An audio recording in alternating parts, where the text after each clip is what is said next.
प्रेरितों के कामों का वर्णन, दूसरा अध्याय। जब पिन्तेकुस्त का दिन आया तो वे सब एक जगह इकट्ठे थे, और एकाएक आकाश से बड़ी आंधी की सी सनसनाहट का शब्द हुआ, और उससे सारा घर जहां वे बैठे थे गूंज गया, और उन्हें आग की सी जीभें फटती हुई दिखाई दीं, और उनमें से हर एक पर आ ठहरी, और वे सब पवित्र आत्मा से भर गए, और जिस प्रकार आत्मा ने उन्हें बोलने की सामर्थ्य दी, वे अन्य अन्य भाषा बोलने लगे। और आकाश के नीचे की हर एक जाति में से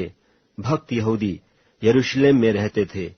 जब वह शब्द हुआ तो भीड़ लग गई, और लोग घबरा गए, क्योंकि हर एक को यही सुनाई देता था कि ये मेरी ही भाषा में बोल रहे हैं। और वे सब चकित और अचंभित होकर कहने लगे, देखो, ये जो बोल रहे हैं, क्या सब गलीली नहीं? तो फिर क्यों हम में से हर एक अपनी अपनी जन्मभूमि की भाषा सुनता है? हम जो पार्थी और मेदी और एलामी लोग और मिसुपुतामिया और यहूदिया और कप्पदूकिया और पुंतुस और आसिया और फ्रूगिया और पंफूलिया और मिस्र और लिबुआ देश जो कुरेने के आसपास है, इन सब देशों के रहने वाले और रोमी प्रवासी, क्या यहूदी मत धारण करने वाले क्रेती और अरबी भी हैं, परंतु अपनी अपनी भाषा में उनसे परमेश्वर के बड़े बड़े कामों की चर्चा सुनते हैं। और वे सब चकित हुए और घबराकर एक दूसरे से कहने लगे कि यह क्या हुआ चाहता है। परंतु औरों ने ठट्ठा करके कहा कि वे तो नई मदिरा के नशे में हैं। पतरस उन 11 के साथ खड़ा हुआ और ऊंचे शब्द से कहने लगा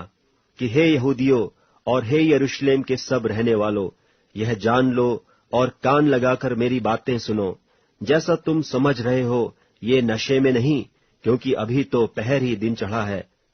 परंतु यह वह बात है जो योएल भविष्यद्वक्ता के द्वारा कही गई है कि परमेश्वर कहता है कि अंत के दिनों में ऐसा होगा कि मैं अपना आत्मा सब मनुष्यों पर उंडेलूंगा, और तुम्हारे बेटे और तुम्हारी बेटियां भविष्यवाणी करेंगी, और तुम्हारे जवान दर्शन देखेंगे, और तुम्हारे पुरनिये स्वप्न देखेंगे।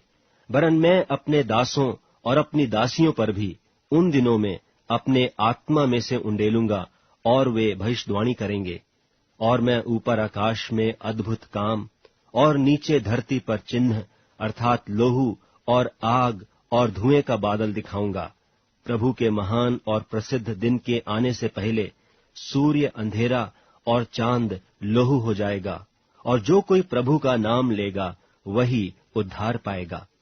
हे इस्राएलियों, ये बातें सुनो कि यीशु नासरी एक मनुष्य था, जिसका परमेश्वर की ओर से होने का प्रमाण उन सामर्थ के कामों और आश्चर्य के कामों और चिन्हों से प्रकट है, जो परमेश्वर ने तुम्हारे बीच उसके द्वारा कर दिखलाए, जिसे तुम आप ही जानते हो। उसी को जब वह परमेश्वर की ठहराई हुई मनसा और होनहार के ज्ञान के अनुसार पकड़वाया गया, तो तुमने अधर्मियों के हाथ से उसे क्रूस पर चढ़वाकर मार डाला, परंतु उसी को परमेश्वर ने मृत्यु के बंधनों से छुड़ाकर जिलाया, क्योंकि यह अनहोना था कि वह उसके वश में रहता। क्योंकि दाऊद उसके विषय में कहता है कि मैं प्रभु को सर्वदा अपने सामने देखता रहा, क्योंकि वह मेरी दाहिनी ओर है, ताकि मैं डिग न जाऊं। इसी कारण मेरा मन आनंद हुआ और मेरी जीभ मगन हुई, वरन मेरा शरीर भी आशा में बसा रहेगा, क्योंकि तू मेरे प्राणों को अधोलोक में न छोड़ेगा और न अपने पवित्र जन को सड़ने ही देगा। तूने मुझे जीवन का मार्ग बताया है, तू मुझे अपने दर्शन के द्वारा आनंद से भर देगा। हे भाइयों, मैं उस कुलपति दाऊद के विषय में तुमसे साहस के साथ कह सकता हूं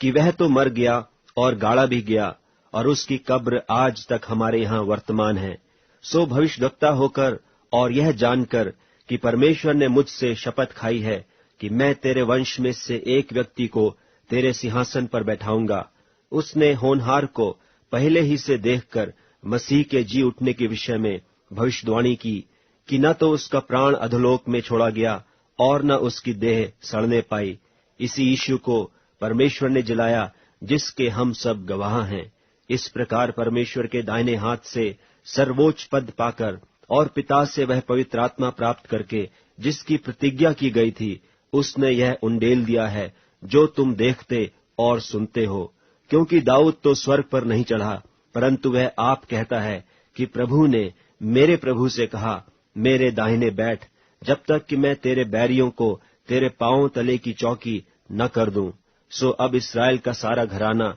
निश्चय जान ले कि परमेश्वर ने उसी यीशु को, जिसे तुमने क्रूस पर चढ़ाया, प्रभु भी ठहराया और मसीह भी।